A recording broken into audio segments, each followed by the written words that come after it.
All right, I know this is a review, and normally I start with a question of the day. Well, heck, we'll still do that. What's your favorite cutesy-looking game? Game that has cutesy pie art, ironic art, whatever you want to call it. Because today we're taking a game at a look called ExeCUTEtion. And it's purposely done because it's cute, and it takes a really dark theme and puts a really cutesy twist on it. That's kind of the hook of the game. This game, though, is a card game in which you're playing cards in front of other people to hopefully boot them out of the game essentially through points. It's not player elimination.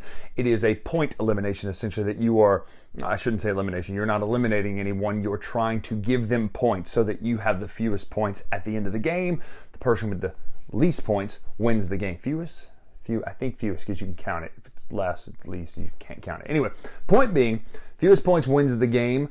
So let's take a look at Execute. Before we do, sidebar, that's what I wanted to mention, though. Heck, we'll do it in the final thoughts. Come back. We'll talk about things like dark themes and cutesy bodies, cutesy themes in a little bit.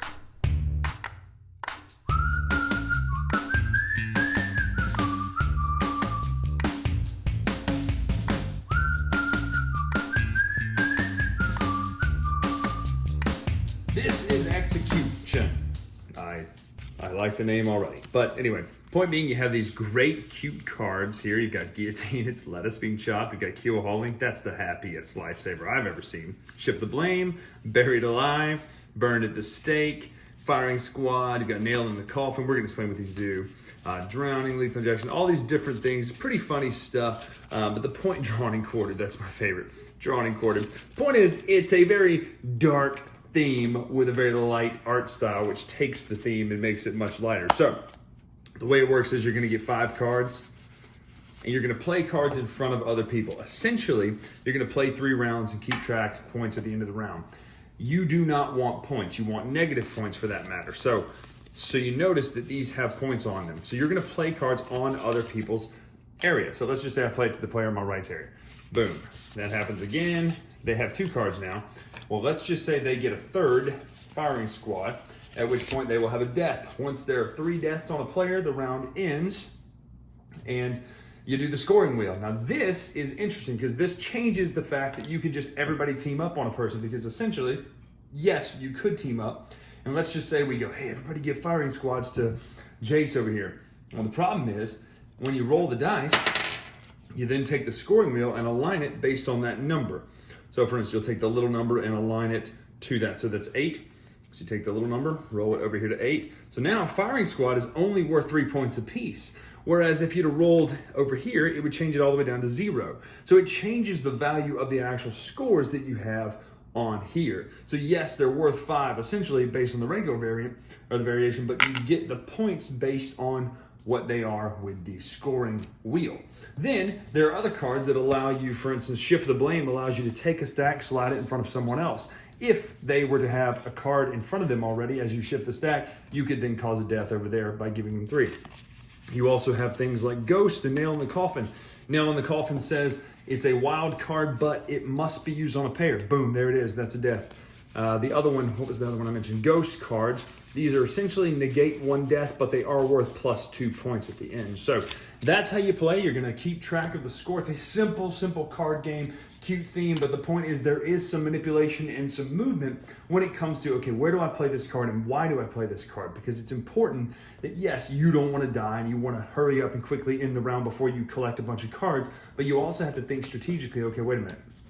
I need to make sure that that person gets a whole lot of points, or that person gets a lot of points, or they don't have a lot of points from last round, therefore I need to give them points this round. A lot of little push and pulls. At the end of the game, though, it's a very simple card game, but it does have some interesting mechanics in it. So that's ExeCUTEtion. Plays pretty simply, right? You play a card, hopefully you put somebody out of the round by points, giving them extra points. You're sandbagging someone else, right? Let's talk for a minute before we get into the game. Okay, first of all, it looks cute. I think the art is adorable, but that's what I want to talk about. I like that this game takes the dark kind of humor, right? But it doesn't do it in a Cards Against Humanity way. Let's just be real honest about things like Cards Against Humanity. What they are games for people who verbally proclaim to be virtuous everywhere else, can let things out that they're thinking and say, oh, I'm just playing a game. Let's be honest, that's what it is. And if you like those games, great, that's fine. But think about it at its core. That's what happens often. You say and do things that you would be destroyed for saying or doing, but it's a game.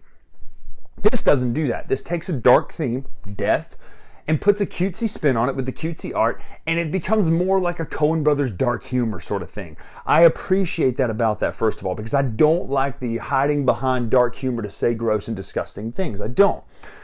Now that we've got that off our chest, I think this is a cute game. It's first of all, it looks great. It's a little simple for my taste as far as like what types of games I'm going to play. Now, as a filler game, it's great because you get a lot of that. No, come on, don't play it on me. Seriously. Why? Why wouldn't you play it over there? Come on. You do get a lot of that, and that's fun. But at the end of the day, it is a very simple game. You're playing cards to knock people out. Now, there are a couple variants and things like that, but let's talk about what I do love. First of all, the art is adorable. I said that already. I really like the points wheel, to where, yes, it's random, but it's random to a point. Let's be honest. It can't be a game throwing because you have to have 3 different deaths to lose, right? So you're trying to saddle somebody with points, and yet the deaths that they have might be worth less than the 2 deaths that you have. That's nice, right? Think about that. You could get something for 1 death for an 11 points, and then they end up rolling around and getting 3 for 6. And 1, 2, 3. Yeah, you could do something like that. So to me, that's pretty cool because it does change up, and it fights against the system of, well, let's just throw Jace out or Justin out or James out. You know James, what I mentioned, who he rage quit Twilight Imperium. Great story, fun times.